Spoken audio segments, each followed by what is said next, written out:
سلام و درودی به پایان با همه شما مخلصان عزیز تلویزیون ورزش. این برنامه در شبکه‌های اجتماعی است. من فردوس خورسندم. رفتم.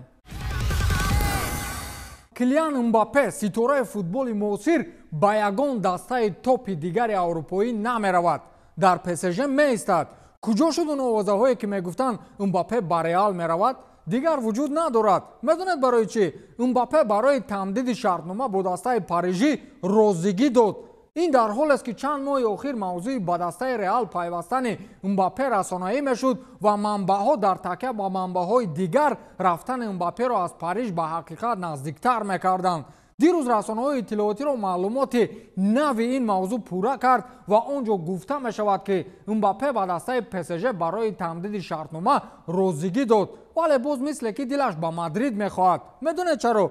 امباپه به رهبریت باشگاه هشدار داده است که او به آن خاطر راضیگی می‌دهد که در اوراق شرطنامه او بند دیگر اضافه کرده شود و این بند آن است که در دلخواه موارد امباپه حقوق دارد که دسته را ترک نماید. همچنین او گفته است که معاش او را با فوتبالباز دیگری دسته نیمار برابر نمایند که برزیلی هر هفته به خزینه پولهایش از حساب معاش 750,000 فونت وارد می‌شود. خبر داده از فود مرساتو.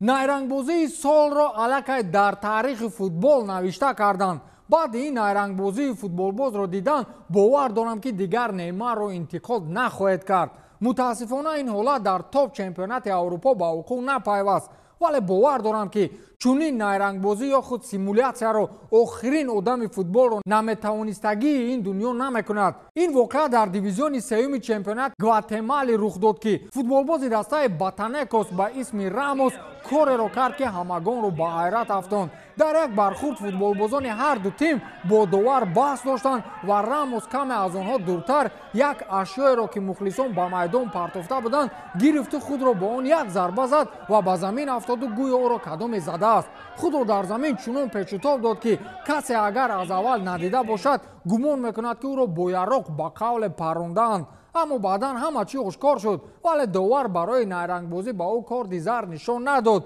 اما گفته می شود که او را کمیته انتظامی حتما برای این عمل از چند بازی محروم میکنند. این را گفتیم نیرنگبازی سال. من حتی در فوتبال دهه چنینش را ندیده بودم.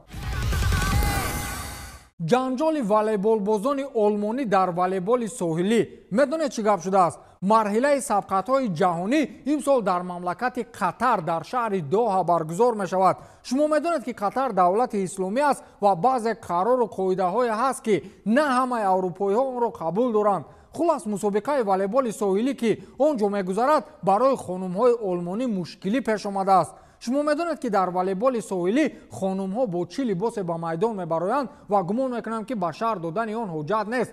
خلاص کلان کارلا بورگر و یولیا سوده والیبال بازان منتخب آلمان رسما اظهار دادند که ما با این چمپیونات نمیرویم، چون مملکت قطر با چنین لباس‌ها به میدان برآمدن را منع کرده است. مسئولین مسابقه برای خانم ورزشگران لباس‌های مخصوص ساختند که کل بدن خانم‌ها را میپوشاند و این برای آلمانی‌ها پسند نیست. کارلا بورگر گفته است که ما زیاد میخواستیم که در این مسابقه اشتراک نماییم، اما با ما اجازه نمیدهند که لباس مخصوصی والیبال ساحلی را بر نماییم. ما زیر 30 تا 40 درجه گرمی بازی میکنیم و عادت کردیم که لباسهای والیبال ساحلی را بر نماییم. این یگانه دولت است که با ما فرمان میدهد که این گونه لباسها را نپوشیم و ما با این راضی نیستیم. از این رو ما نمیرویم، گفته است کارلا بورگر. این البته از یک جهت خصوصیت سیاسی میگیرد و ما حقوق محاکمه قانونهای دولت دیگر را نداریم، اما گمانم باید آلمانی ها با تفکر ملت دیگر احترام گذارند. مثلا برای من چی با فوتبالکای فوتبالی یا چی با کرته سفید بازی کردن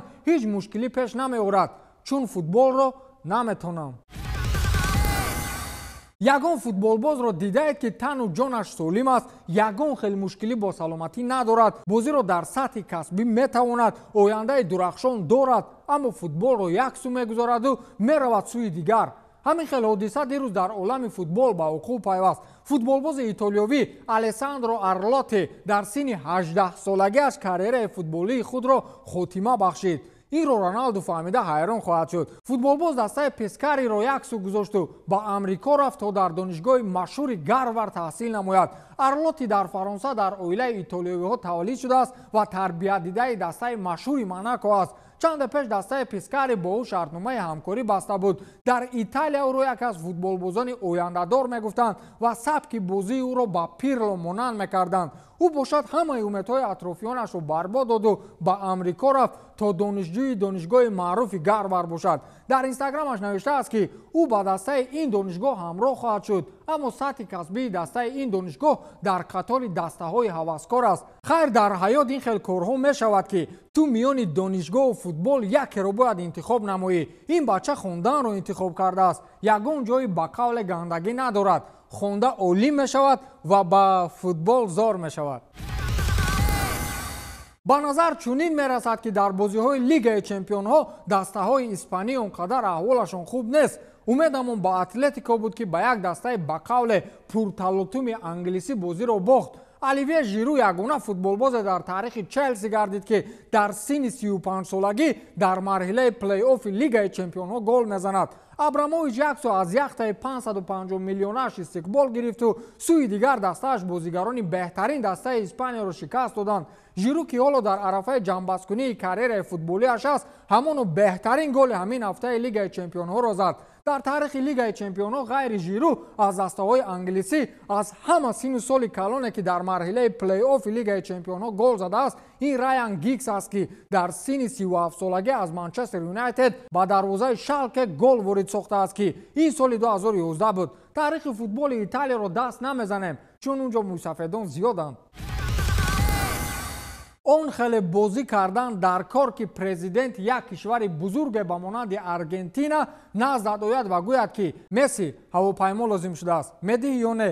ин аллакай иттифоқ афтод дӯстон. президенти Аргентина Алберто Фернандес ҳавопаймои шахсии Лионел Мессиро барои парвоз ба Мексика ба иҷора гирифтааст. президенти Аргентина барои он махсусан ҳавопаймои Мессиро иҷора гирифтааст ки он ба тамоми талаботи тиббӣ барои пешгирии коронавирус ҷавобгӯ мебошад. иҷораи 4-рӯзаи ҳавопаймо барои парвоз ба муносибати 200-умин солгарди истиқлолияти Мексика $160,000 ташкил медиҳад. Месси ин ҳавопайморо ки тахминан $15 миллион арзиш дорад, соли 2018 аз Иёлоти Муттаҳидаи Амрико харидорӣ намуда буд. ҳавопаймо ҳамеша дар фурудгоҳи зодгоҳи Месси шаҳри Росарио ҷойгир аст ва ҳар касе пул дорад метавонад онро ба иҷора гирифта ба сафар барояд. аммо пеш аз дархост кардан ҳатман инашро ба инобат бигиред ки як рӯзаш $40,000 аст. тамом ва салом.